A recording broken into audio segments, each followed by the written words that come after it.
땅에는 분명히 OX로 기냐 아니냐로 결정해야 되는 그런 것들이 있습니다. 너 남자야 여자야 라고 얘기할 때 우리는 분명하게 답해야 되는 거예요. 나 모르겠는데 중성인가? 아니야, 나는 남자로 태어났어야 되는데 여자로 태어난 것 같아. 이렇게 얘기할 수 없는 거예요. 거짓말을 했어요. 그러면 그건 나쁜 거라고 분명히 대답할 수 있어야 돼요. 도둑질 했어요. 그건 나쁜 거라고 분명하게 대답할 수 있어야 됩니다. 간음으로 남의 가정을 파탄을 냈어요. 그건 잘한 거냐 못한 거냐 그렇게 다른 이유를 댈 필요 없이 그건 분명히 잘못한 것이라고 대답해야 되는 거예요. 이것은 어느 종교든 마찬가지입니다. 불교든 힌두교든 유교든 모두가 다 자연스럽게 받아들이는 거예요. 모두가 받아들일 수 있는 이 기준이 되기 때문에 이것을 보편적이라고 하는 것입니다. 이런 자연스러운 것들이 무너지기 시작하고 기준이 없어지게 되면은 이 사회가 정신병적 사회로 진입하게 되는 겁니다. 지금 이 시대가 그렇다는 것입니다. 오늘날 이 시대는 원리와 원칙이 무너지고 모든 것이 해체된 시대입니다. 가지가 뿌리를 막 야단을 칩니다. 새가 날아야 되는데 그런데 새가 앉아야 할 가지더러 날아가라고 합니다. 그러면 새가 앉아 있을 곳이 없는 거예요. 기준이라는 것이 없어져서 서로 자신이 기준이라고 우기는 시대를 우리가 살고 있습니다. 헌법이라는 그런 규정이 있지만은 서로 다른 법을 들이대면서 당신이 법을 어겼다고 그래요. 그리고 서로가 법 위에 있으려고 합니다. 기준이 없어졌어요. 법 위에 있는 사람은 독재자 한 사람밖에 없어요. 기준을 버린다는 건요, 그것은 하나님을 버리는 거예요.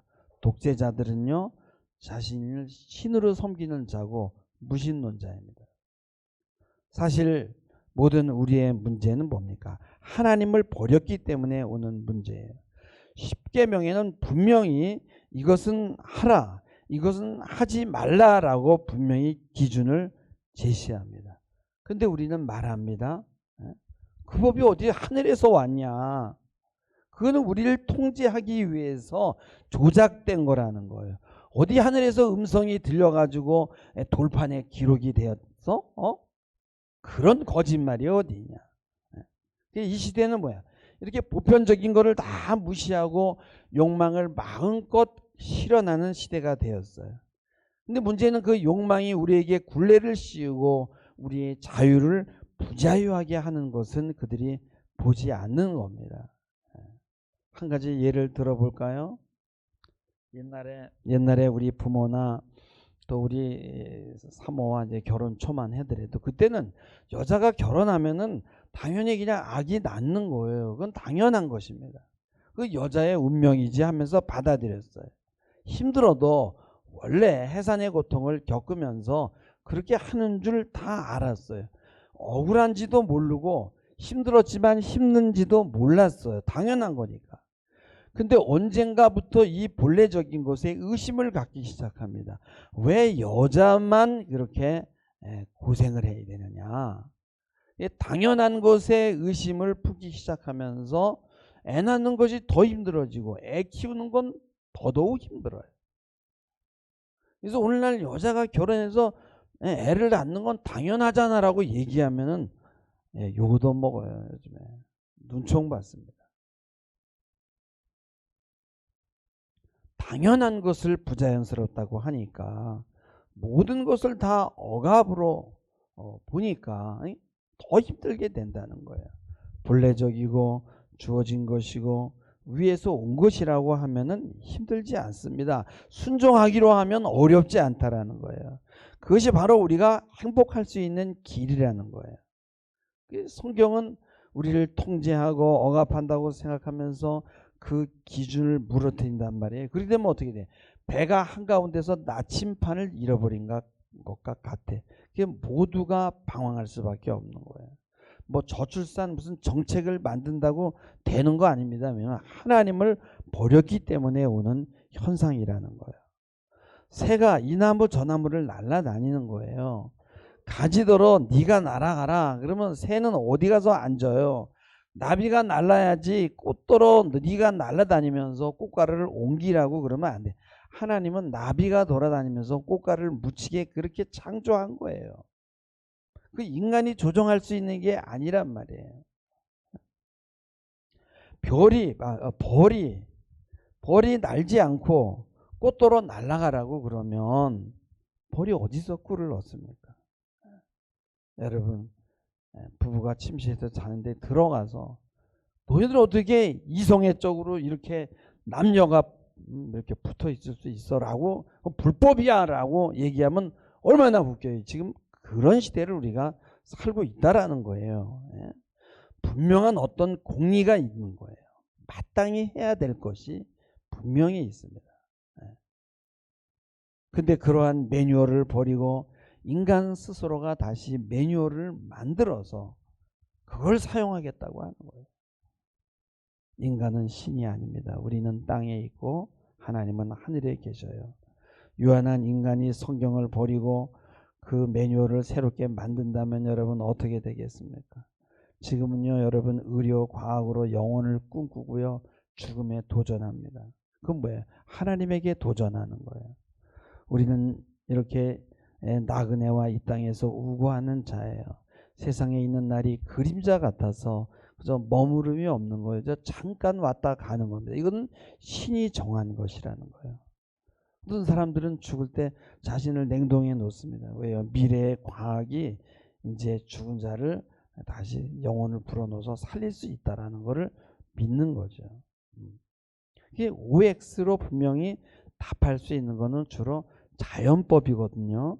근데 우리 현실에서는요 O와 X로 확실하게 나눌 수 없는 것들이 있어요. 무언가 정확하지 않습니다. 이런 것들은 뭐예요? 시간을 두고 선택된 사실이 올 때까지 기다려야 되는 거예요. 그걸 빨리 결정하라는 그 압박을 견뎌내야 되거든요. 그거를 견뎌내지 못하는 사람들이 너무 많아요. 그걸 빨리 결정해버리면 유화가 되는 거예요.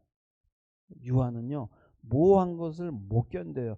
저 사람이 지금 나를 안아줄 사람인지 나를 공격할 사람인지를 빨리 결정해야 돼. 근데 아이만 돼도요 부모가 물어봅니다. 아이에게 너 엄마가 좋아 아빠가 좋아 그러면요 실실 쪼갭니다. 그러면서 결정을 하지 않아요. 아이의 정신이 발달한 거예요. 이 아이는 벌써 유아가 아닌 거죠. 분명 엄마가 더 좋다거나 아빠가 더 좋을 수 있겠죠. 근데 그렇게 솔직하게 이야기하면 한 사람은 섭섭하다는 것까지 알아요. 그래서 아이는 웃으면서 대답을 안 하지만은 이 아이에게는 또 다른 진실인 거예요. 잘 모르겠어라는 거기까지 간다면은 아이는 성장한 거예요. 이 땅에는 결정하기 곤란한 것, 답하기 곤란한 것이 너무 많이 있어요. 이거를 아포리아라 그래. 아포리아. 그래서 이 문학가들이 예술가들이 잘하는 게 바로 이게 아포리아예요. 결정을 못해서 우울한 거예요. 근데 그걸 미학적으로 잘 표현합니다. 음악이든 문학이든 미술이든 다 뭐예요? 그런 결정할 수 없는 그 우울한 것을 승화시키는 거예요.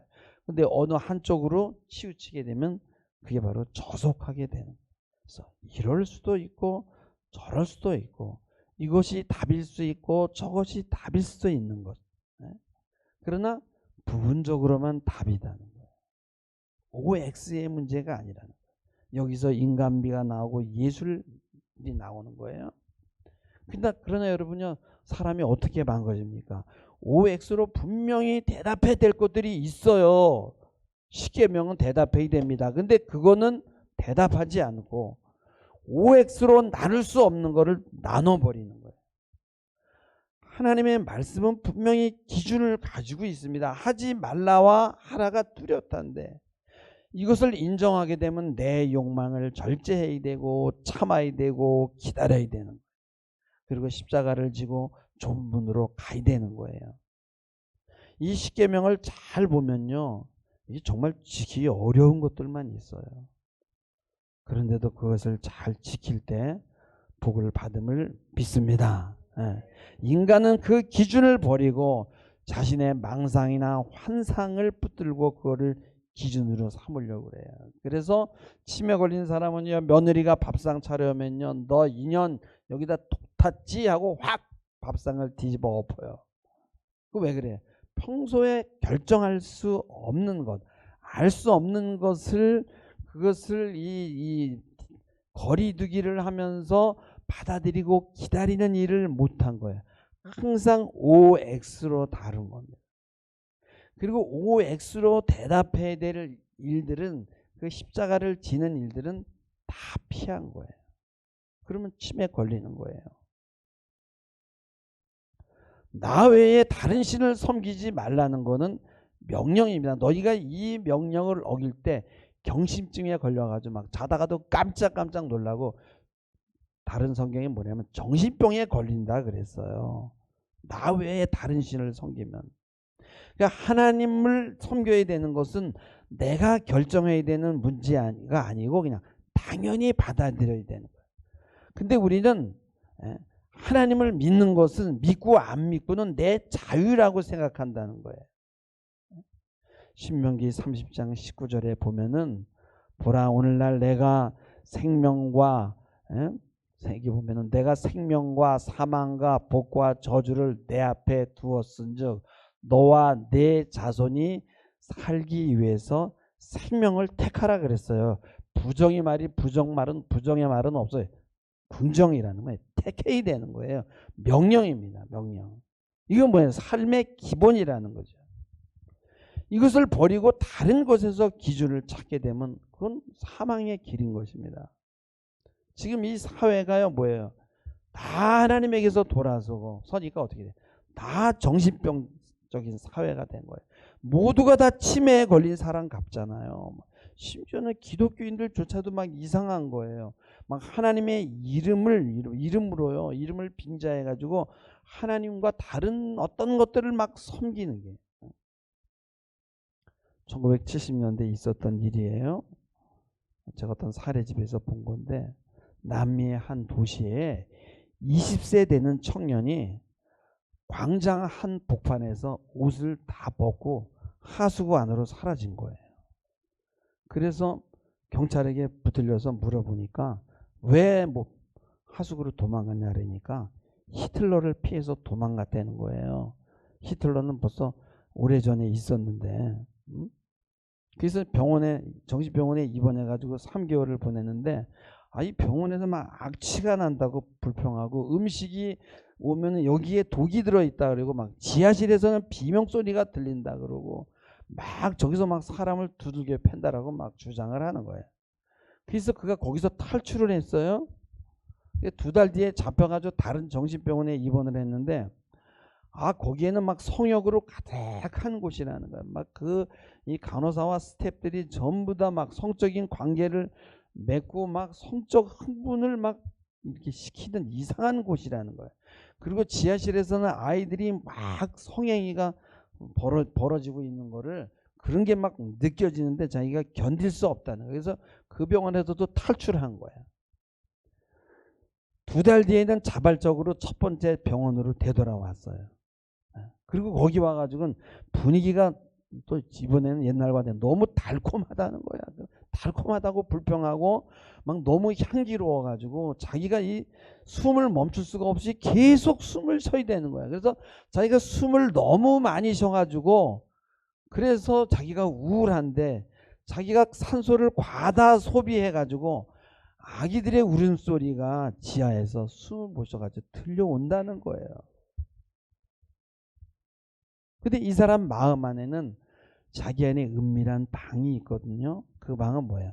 냄새가 나고 가학적인 그런 내면의 장소고 아주 성애적인 장소예요. 그래서 그가 이 방에서 그 창을 통해서 세상을 내다보는 거예요.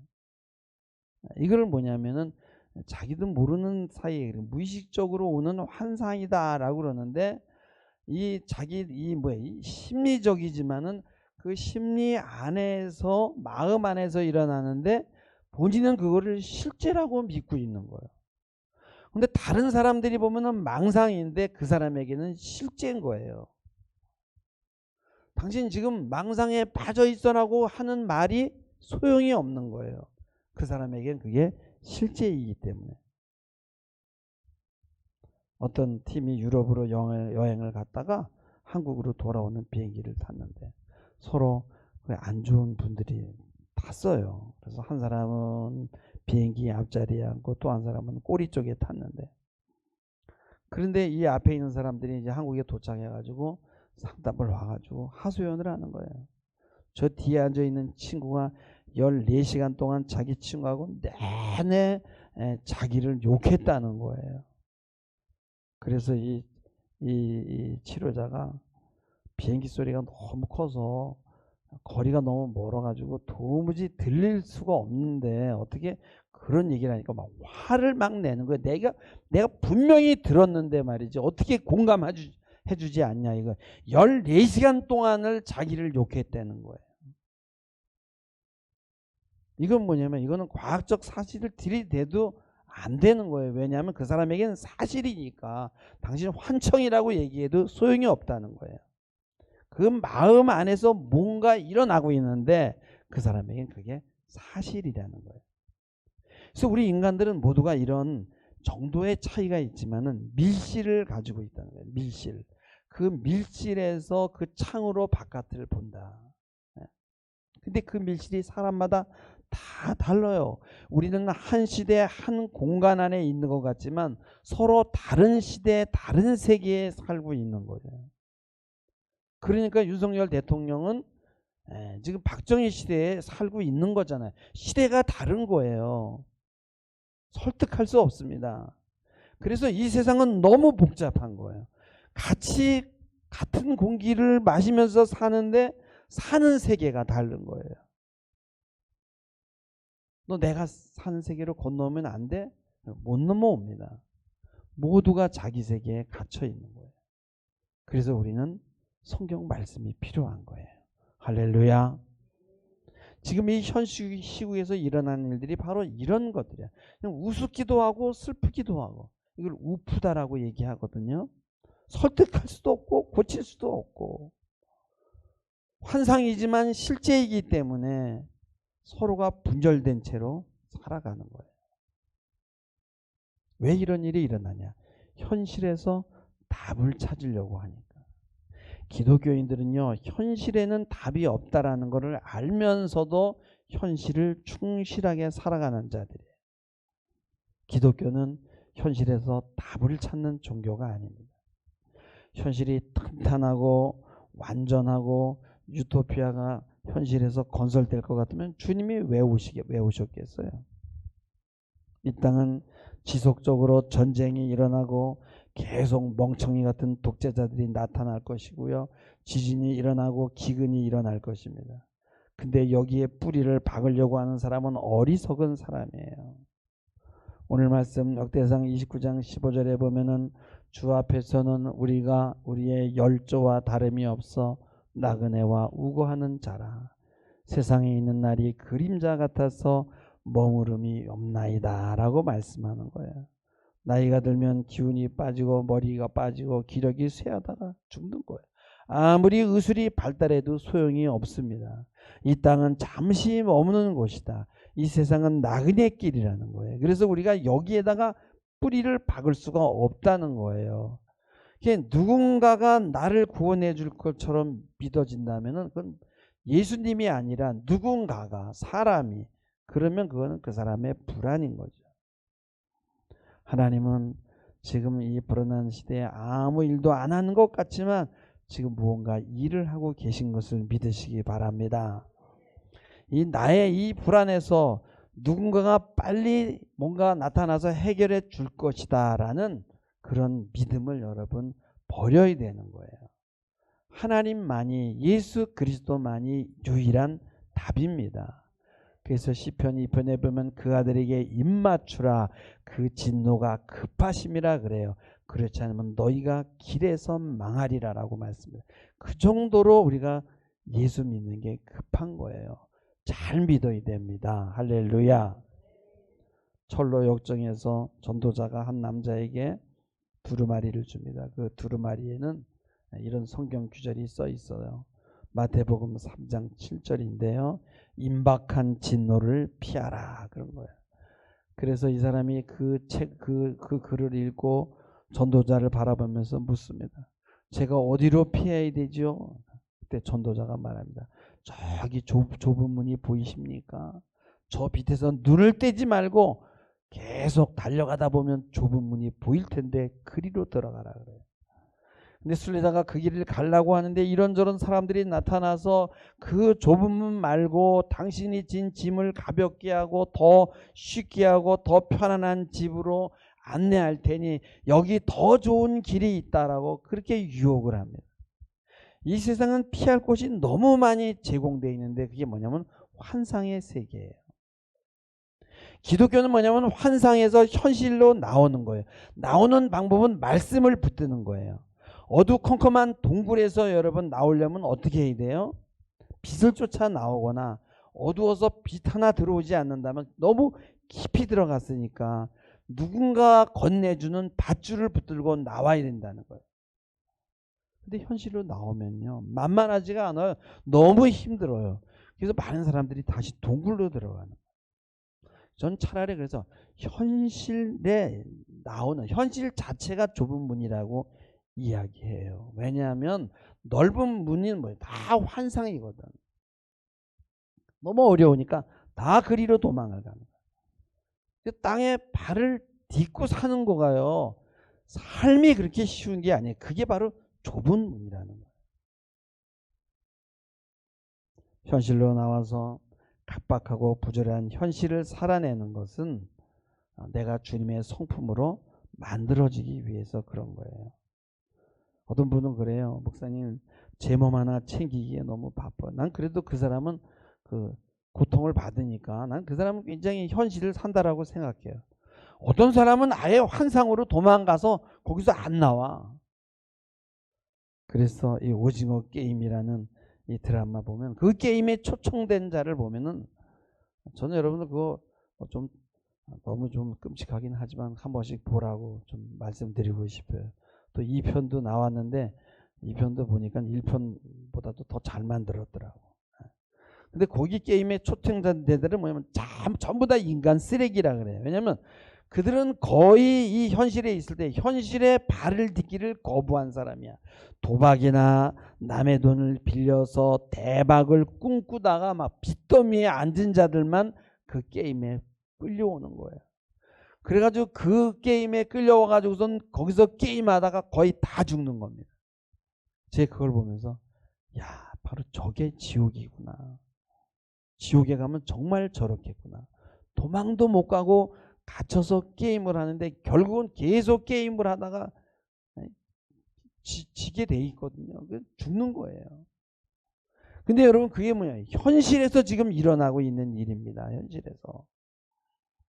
현실에 발을 딛지 않고 환상 속에 있는 사람들이 얼마나 많아요.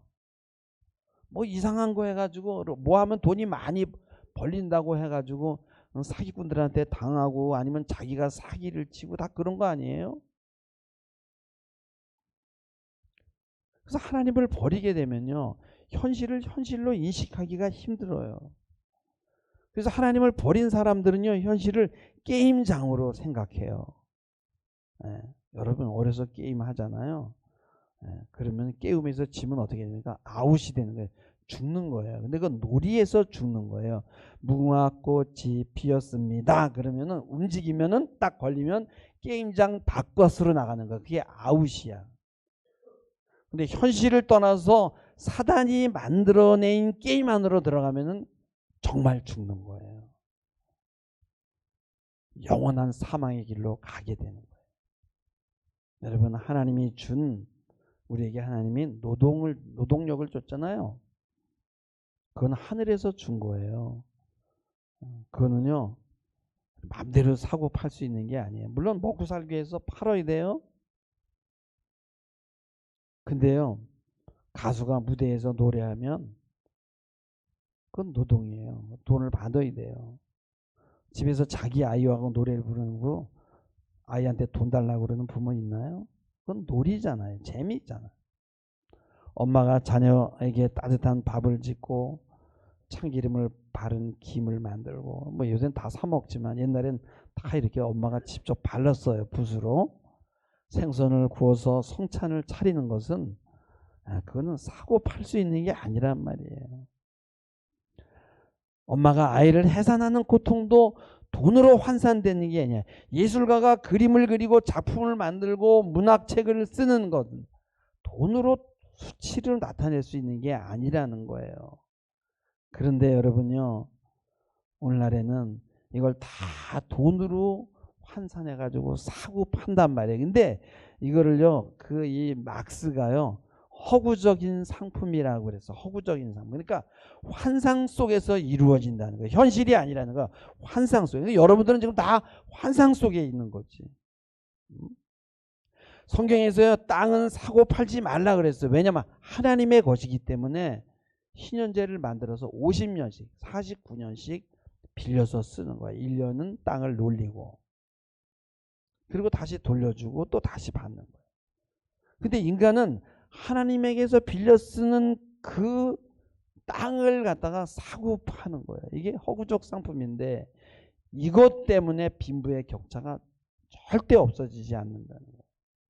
부동산이 있는 사람들은 앉아서 그냥 세만 받고 배만 두드리고 살다가 또 병 걸려서 술 먹고 죄 짓고 또 죽고 전부 다 오징어 게임에 들어가 가지고 다 지금 걸려 들어가는 거예요. 왜? 하나님을 버리니까. 지금 현대인들은 이 인간이 만들어낸 이 허구 속에서 아우성치고 허덕이고 있다는 거예요. 환상 속에 살고 있다 이거예요. 기독교인들은 이것이 환상인 줄 깨닫고 거기서 나와서 현실을 살아내는 자들이에요. 힘들더라도 주여 기도하면서 그냥 직장에 나가서 뭐 설거지하고 뭐 하는 거예요. 그냥 하나님이 그냥 오늘 살려주신 거 감사하고 호흡하는 게 감사하고.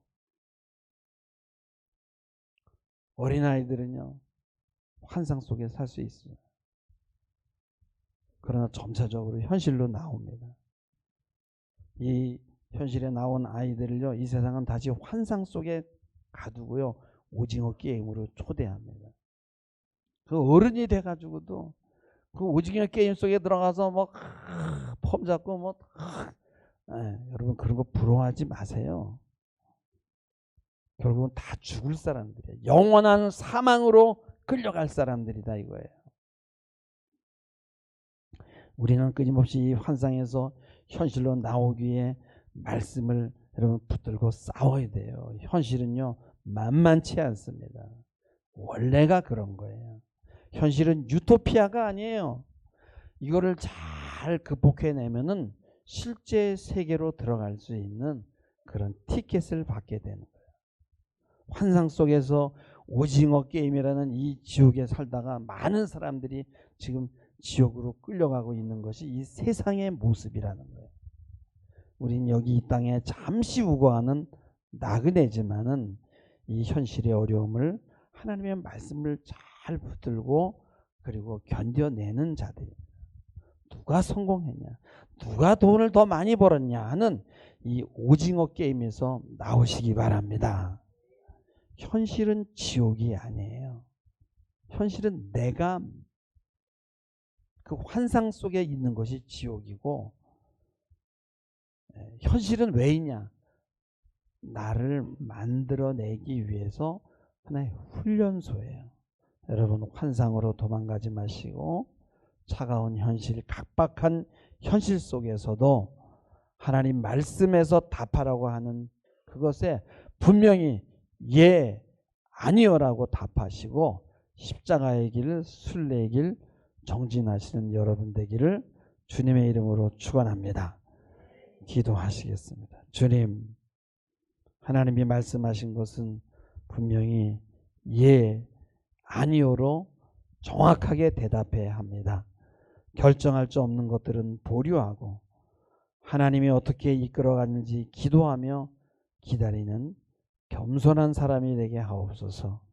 하나님보다 앞서가서 내가 결정하고 내가 하나님이 되는 그런 어리석음에서 벗어나게 하옵소서.